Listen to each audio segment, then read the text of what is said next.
I want to bring on Stockton, California Mayor Michael Tubbs now to talk about universal basic income. It's an initiative that got a $15 million boost from Twitter CEO Jack Dorsey. Mayor Tubbs, thanks so much for joining us. So how much expansion are you guys able to do with this program given this donation from Twitter CEO Jack Dorsey? Yeah, with Jack Dorsey's donation, we're going to be able to pilot a guaranteed income in up to 30 cities in this country next year. And I think while we're thankful for Jack's donation, it's also just a striking indictment on Senate Majority Leader McConnell and the Republican-led Senate that we're having to talk to tech CEOs out of their generosity to do what's necessary to provide for some of the basic necessities of our constituents in terms of being able to afford food, afford rent, and afford to stay home when they're told to quarantine for 10 days or for 14 days. So I'm very excited about the fact that what started in Stockton with one city is now spreading across this country, from the East Coast to the Midwest to the South, but also just very, very frustrating and sad that we haven't seen the energy around an actual policy to make sure that all people have what they need to survive during this pandemic. So you're mentioning the pandemic, and obviously it's been a really rough year financially for millions of Americans. I'm wondering how the households, as a part of this pilot program, are weathering the hardships from the vaccine, not the vaccine, excuse me, from the virus.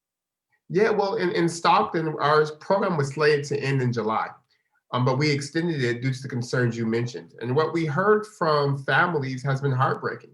One lady told us that she suspected that she had COVID, but there wasn't widespread testing yet because of a lack of a national strategy.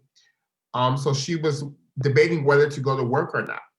And she said, well, because of the $500 she received as part of the program, she was able to stay at home because she doesn't have paid time off. And she said she's thankful she did, because a week later she found out she did in fact had COVID and could have exposed so many people.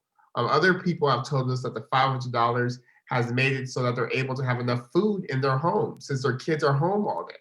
Another lady told us that the $500 was a lifesaver because while she qualified for unemployment insurance after she was laid off, it took 3 months for that check to arrive. And in the course of that 3 months, her bills didn't stop coming. So I think that's what's made me such an evangelist now for this, as not just pilots, but for policy, because I've seen how it's been a matter of economic life or death for so many of my constituents who did not create COVID-19, who did not ask to be laid off from their jobs, who did not ask for their hours to be cut, and just need a little bit of help to do what is necessary to stay healthy. Yeah, I think you're kind of echoing what we routinely hear, which is that hardships push folks that are already struggling further and further back. So it's obviously encouraging to hear that because of this money, because of this assistance, that at least folks aren't sliding too much backwards. What kind of blueprint or template do you think this program provides to the new incoming administration? And if you see a pathway to really scale this on a national level?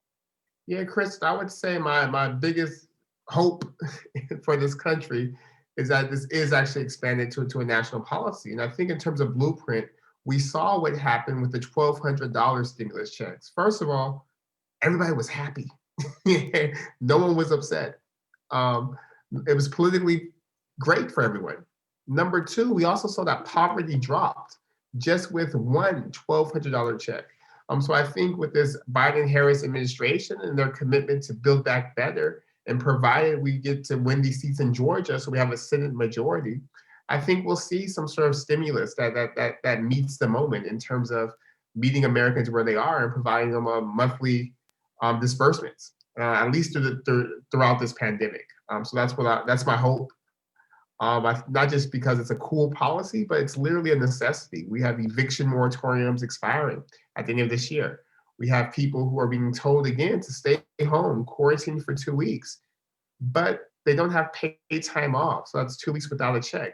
We have problems with unemployment insurance systems. And I think the other point is that unemployment insurance was created in 1935 during another economic pandemic. It is now 2020. We have to update our understanding of what people need to be reflective of 2020 realities. I don't use a 1935 phone.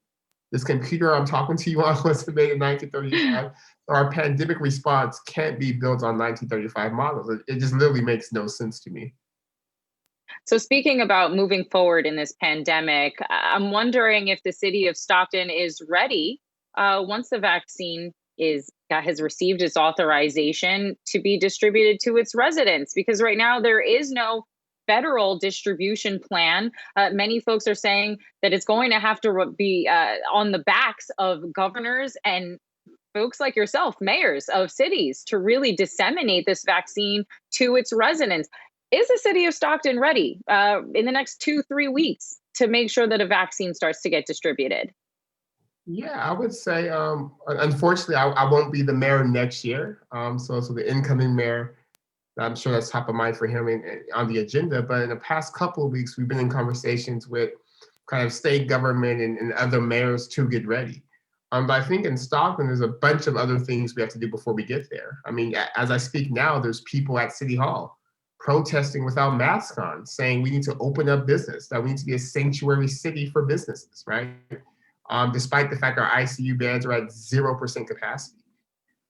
We have folks who are coming into office, the incoming mayor included, who have been very adamant about not taking the virus as seriously as it deserves. So I think there'll be a lot of work that has to, in terms of building trust with the community, because there's so much misinformation, particularly in the city, with fake news sites and blogs saying things that aren't true. So it's going to be a Herculean effort to get the public to understand the seriousness of this virus, which has to be modeled by the elected officials. But I mean, 3 months ago, I put a mask ordinance before the council, and the county bureaucrats told me to stay in my lane, and the entire council voted against it, saying it wasn't necessary.